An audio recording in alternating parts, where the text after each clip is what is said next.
Bem-vindo ao Meu Lindo Céu. Muito obrigada. No final do vídeo, o Padre Fábio pede ao Todo-Poderoso que abençoe cada um de vocês. Amém. Deus é bom o tempo todo. Fiquem com Deus. Boa noite. Muito obrigado pela oportunidade de mais uma vez entrar na sua casa. Comece, por exemplo, a permitir o ódio morar dentro de você. Comece a permitir a vingança ficar alojada dentro de você. Permita que a vingança, que o ódio, que o rancor comecem a dar ordens às suas atitudes. Sim, porque as minhas atitudes, elas são todas ordenadas por aquilo que sinto e penso. Ou você acha que a sua atitude está deslocada? Não.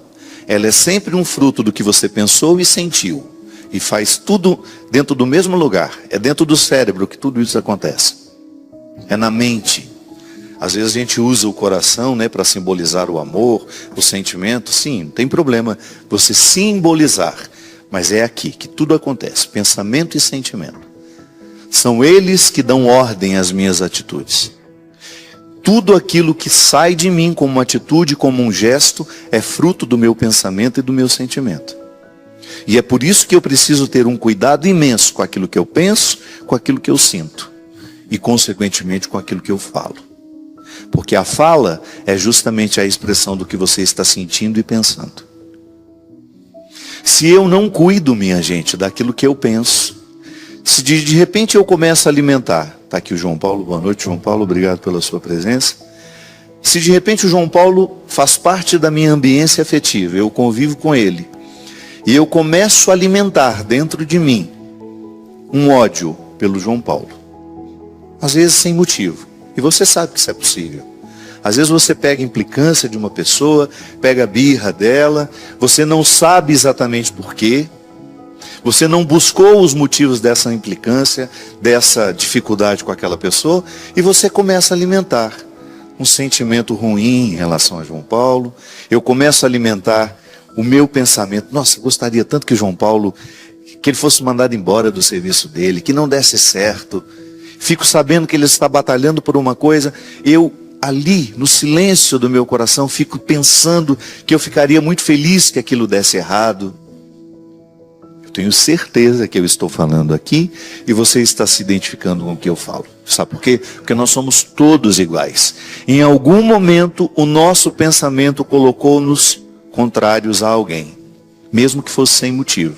E às vezes tem motivo também.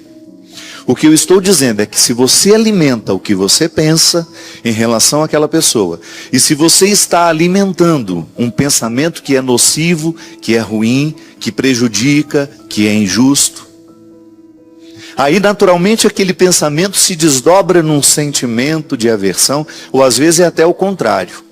Começa com o sentimento de aversão e depois você começa a pensar coisas ruins sobre ele. Se você alimenta isso dentro de você, se eu alimento, no exemplo que eu estou dando, se eu começo a alimentar o meu sentimento de rejeição a João Paulo e o meu pensamento de desejar que João Paulo se dê mal, que João Paulo morra, que João Paulo seja prejudicado, eu estou a um passo de ser capaz de fazer um gesto concreto que prejudique a vida de João Paulo. Será, padre? Sim. Muitos monstros nos habitam, minha gente. Por isso que eu digo para você, a gente olha para essas pessoas que são capazes de matar, que são capazes de assassinar outras pessoas, e a gente se acha tão diferente delas. Começa a alimentar o ódio dentro do seu coração para você ver. Começa a alimentar a vingança, e de repente você está achando normal pegar uma arma e acabar com a vida daquela pessoa. Comece a alimentar os sentimentos que são diabólicos para você ver. Num prazo, sei lá de quanto tempo, 2, 3, 4, 5 meses, às vezes um ano, você será capaz sim de tirar a vida daquela pessoa. Por quê? Porque o diabo se alojou no seu pensamento e no seu sentimento. E é por isso que a palavra, às vezes ela é tão enganosa. Às vezes uma pessoa fala uma coisa para você, uma palavra que expressa bondade, mas a palavra já está a serviço. Ela já é ardilosa, ela já tenta lhe enganar, porque ela já está a serviço de um pensamento maldoso e de um sentimento maldoso. Eu sempre digo isso. Dá tréguas aos seus sentimentos e aos seus pensamentos, e o diabo faz parte da sua vida. Começa a fazer parte da sua vida. Aquela história de possessão demoníaca, eu nunca vi aquilo que aparece nos filmes. Nunca vi. Agora, eu vejo o diabo alojado na mente de muitas pessoas, o tempo todo, que estão articulando maldade, não têm o mínimo de responsabilidade com os outros, são desonestas, são injustas. Ali sim o diabólico está tendo espaço para agir no mundo, através daquela pessoa. Então vamos só recapitular. A minha atitude é um fruto do que eu penso e do que eu sinto. Se eu estou alimentando pensamentos ruins, injustos, aí você pensa tudo aquilo que é ruim. Mentira, infidelidade, maldade.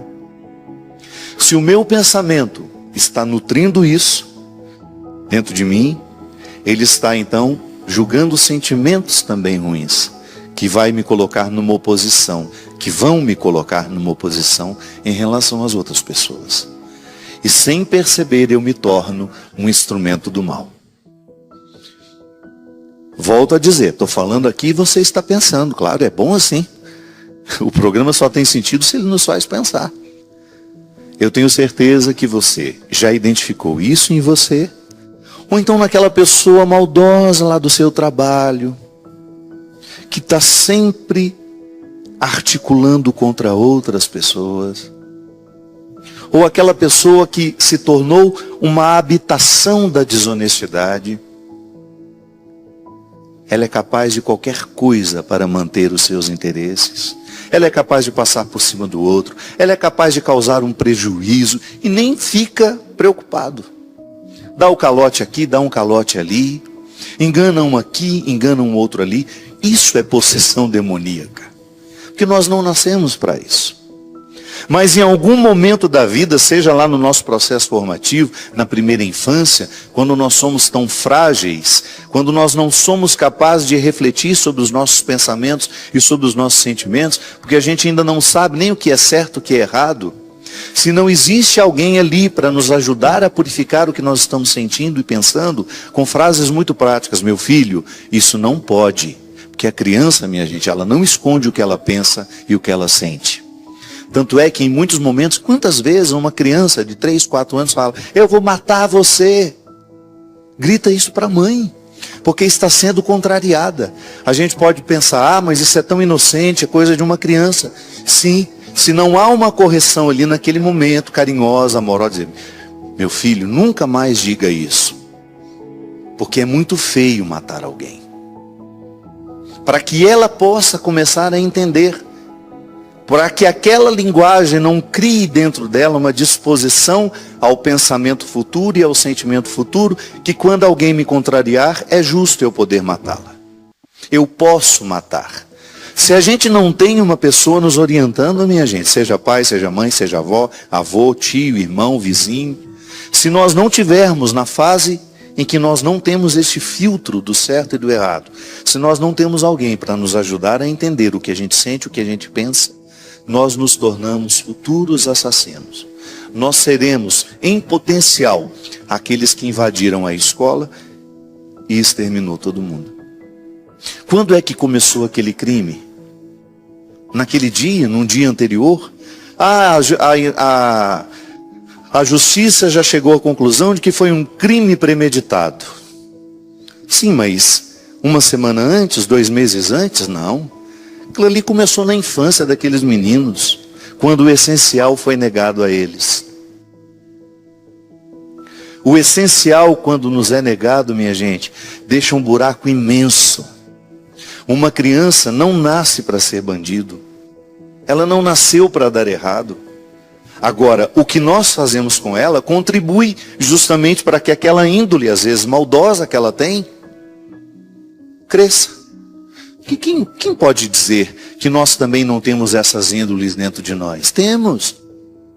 Descuide de você para você ver o monstro que você se torna.